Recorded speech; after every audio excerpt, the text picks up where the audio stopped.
Hello दोस्तों, knowledge corner में आप सबका स्वागत है। तो लेकर आ चुके हैं एक नए गवर्नमेंट जॉब की अपडेट जो सीधे निकल के आ रही है MP industrial development corporation limited की तरफ से। जी हाँ दोस्तों, MP industrial development corporation limited की तरफ से जूनियर इंजीनियर की वैकेंसी निकाली गई है। तो चलिए आगे इस वीडियो में जान लेते हैं इस वैकेंसी से रिलेटेड हर एक इंपॉर्टेंट डिटेल्स जो आपके लिए जानना बेहद ज़रूरी है।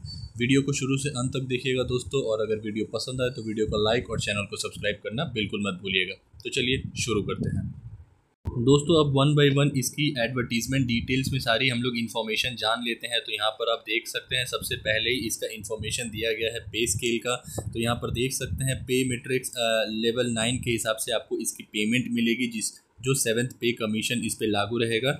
इसकी जो मिनिमम बेसिक पे रहेगी दोस्तों वो 36,200 का रहेगा, और मैक्सिमम बेसिक पे 1,14,800 का रहेगा।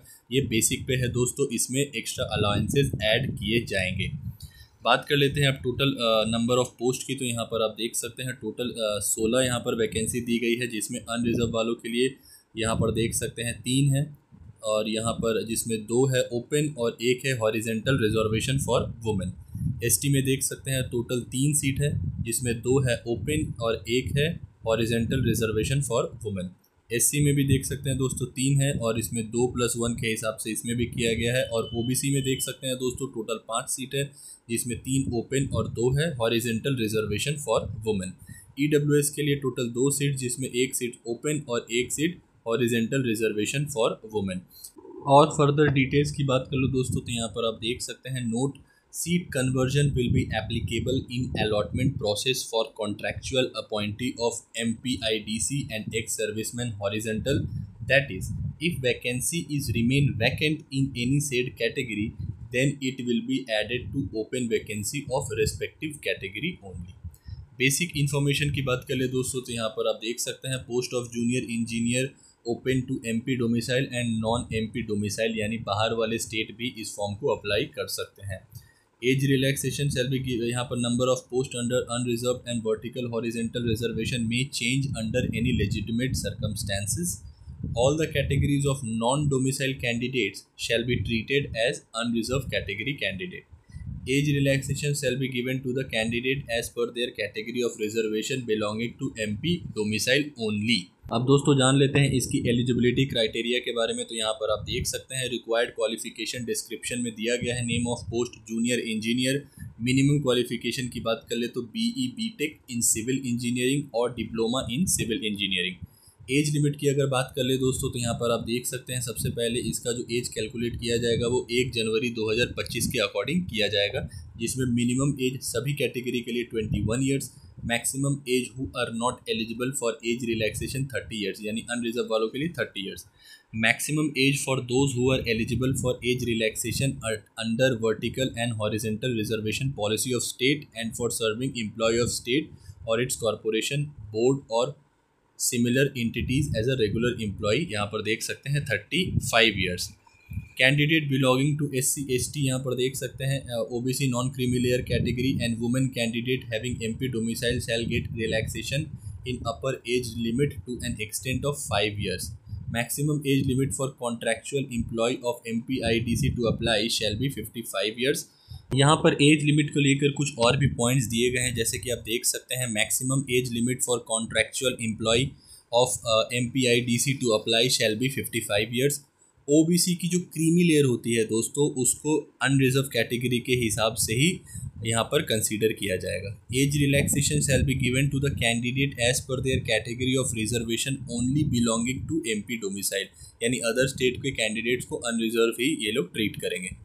As relaxation shall be available to serving regular employ of state और its corporation board of similar entities. Important dates की अगर बात कर ले दोस्तों, तो इशू ऑफ एडवर्टीजमेंट देख सकते हैं 22 मई। स्टार्ट ऑफ एप्लीकेशन यहाँ पर आप देख सकते हैं 26 मई से ऑलरेडी फॉर्म फिलअप शुरू हो चुका है, जिसका आखिरी डेट 25 जून 2025 तक का होने वाला है।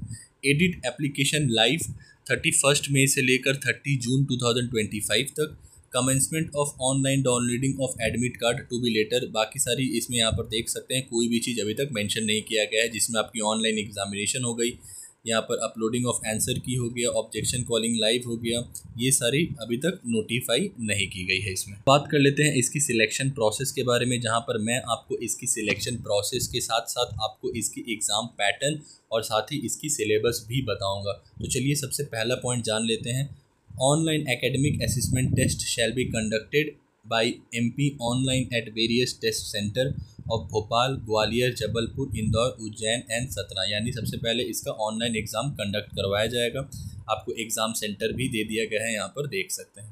Point number 2, the number of seats for online academic assessment test can be increased और decreased depending upon number of candidates और due to any other urgent issue with best possible allocation of centre nearest to their postal address within state.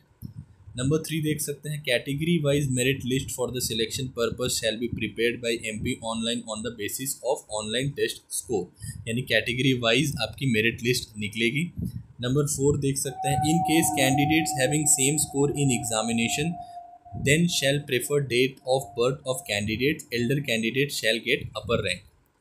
In case score and DOP of candidate come to be same, then shall prefer to 10th passing year earliest candidate shall get upper rank। और अगर आपका ये तीनों ही same रहे तो यहाँ पर आप देख सकते हैं will same then prefer graduation passing year earliest, जिसका ग्रेजुएशन जो अर्ली पास होगा उसको। अगर उसमें भी सेम रहे दोस्तों तो यहाँ पर आप देख सकते हैं 10th में जिसने हायर मार्क्स स्कोर किया है उनको कंसीडर किया जाएगा। The recruitment shall be based on online examination to be conducted by MP online and there shall be 100 objective type question, 4 marks each with total 400 marks। Negative marking भी है दोस्तों, यहाँ पर देख सकते हैं 1 negative marking for each wrong answer, यानी 1/4 के हिसाब से आपकी नेगेटिव मार्किंग रहेगी। टाइम ड्यूरेशन भी दे दी गई है, 2 आवर्स का आपका टाइम ड्यूरेशन रहेगा। दोस्तों यहाँ पर आप देख सकते हैं, यहाँ पर पूरा एक कंप्लीट एग्ज़ाम का पैटर्न वाइज दिया गया है कि किस पोर्शन से कितना क्वेश्चंस आएगा। ग्रेजुएट लेवल सिलेबस देख सकते हैं, सिलेबस एंड पोस्ट नेम का अलग से यहाँ पर कॉलम भी बनाया गया है।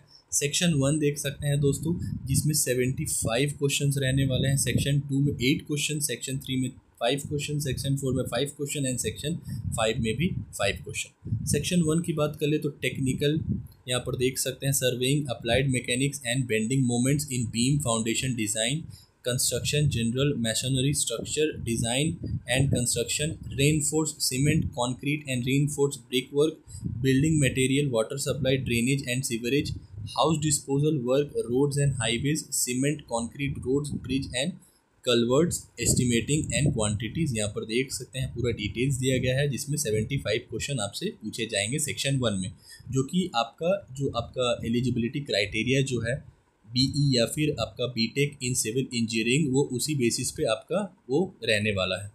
सेक्शन 2 मैथ्स और क्वांटिटेटिव सेक्शन जो 8 क्वेश्चन रहेगा, जिसमें question 3 English and verbal section 5 question रहेगा। Section 4 analytical reasoning section 5 question. Section 5 देख सकते हैं computer knowledge and general knowledge section 7। तो आप देख सकते हैं अगर नंबर ऑफ क्वेश्चन को अगर आप ऐड कर ले तो ये 100 नंबर ऑफ क्वेश्चंस हो रहा है। दोस्तों जैसा कि मैंने आपको कहा था कि मैं आपको सिलेबस के बारे में भी बताऊंगा, तो यहाँ पर आप खुद देख सकते हैं इसकी सिलेबस भी दी गई है इसकी ऑफिशियल नोटिफिकेशन में।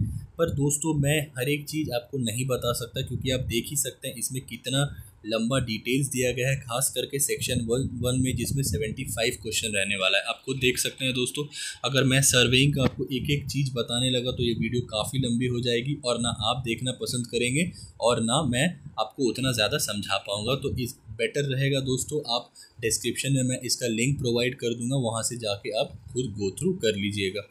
आप देख सकते हैं, वैसे मैं आपको गो थ्रू कर दे रहा हूँ स्क्रॉल करके। तो सर्वेइंग देख सकते हैं, अप्लाइड मैकेनिक्स की एक अलग सी सेक्शन बनी गई है, फाउंडेशन डिज़ाइन एंड कंस्ट्रक्शन की एक अलग सी सेक्शन है, general machinery structures design and construction की एक सेक्शन है। यहाँ पर देख सकते हैं पूरा डिटेल्स दिया गया है। Reinforced cement, concrete and reinforced brick work की अलग से एक सेक्शन दी गई है दोस्तों। साथ ही बिल्डिंग मटेरियल की अलग सी सेक्शन है। वाटर सप्लाई देख सकते हैं दिया गया है, जिसमें 2 पार्ट है, drinking water qualities, water purification and treatment, drainage and sewerage, house disposal work, इसमें भी देख सकते हैं 2 सेक्शन है, surface drainage and run off roads and highways. तो देख सकते हैं दोस्तों काफ़ी सारा डिटेल्स दिया गया है और सब में काफ़ी सारे अंदर बड़े बड़े पॉइंट्स दिए गए हैं। तो ये बेटर होगा कि आप खुद देख ले, डिस्क्रिप्शन में लिंक प्रोवाइड जो करूँगा मैं वहाँ से। सेक्शन 2 जिसमें मैथ्स था दोस्तों, यहाँ पर आप देख सकते हैं चैप्टर मेंशन कर दिया गया है। HCFL, NCM, average, mensuration, profit and loss, speed, time, distance, ratio and proportion, number system, work and time, percentage. यहाँ पर देख सकते हैं इंग्लिश एंड वर्बल सेक्शन में भी, जिसमें 5 क्वेश्चन आएगा, दिया गया है fill in the blanks, verbal, reasoning, sentence completion, grammar, syllogism, jumble paragraph, para completion and interference, contextual usage, foreign language words used in English, reading comprehension, analogy, sentence correction, verbal logic, different usage of same word, idioms, parajumble, antonyms, one word substitution। ये देख सकते हैं English का भी syllabus दिया गया है। तो ये रही दोस्तों इस वैकेंसी से रिलेटेड हर एक इंपॉर्टेंट डिटेल्स जो आपके लिए जानना बेहद ज़रूरी था। जो भी इसकी ऑफिशियल नोटिफिकेशन में दी गई थी दोस्तों, वो सारी मैंने 1 बाय 1 आपको पॉइंट बता दी है। फिर भी अगर आपको डाउट हो तो आप कमेंट बॉक्स में मुझसे पूछ सकते हैं। डिस्क्रिप्शन में लिंक प्रोवाइडेड रहेगा, वहाँ से आप जाके ज़रूर गो थ्रू कीजिएगा, क्योंकि सिलेबस काफ़ी बड़ी है और सारी मेंशन की गई है। तो वहाँ से आप ज़रूर जाके चेक कीजिएगा दोस्तों। नॉलेज कॉर्नर की तरफ से अगर आपको ये इन्फॉर्मेशन पसंद आई होगी दोस्तों, तो वीडियो को लाइक और चैनल को सब्सक्राइब करना ना भूलें। मिलते हैं एक नए गवर्नमेंट जॉब की अपडेट के साथ, तब तक के लिए अपना ख्याल रखें। जय हिंद।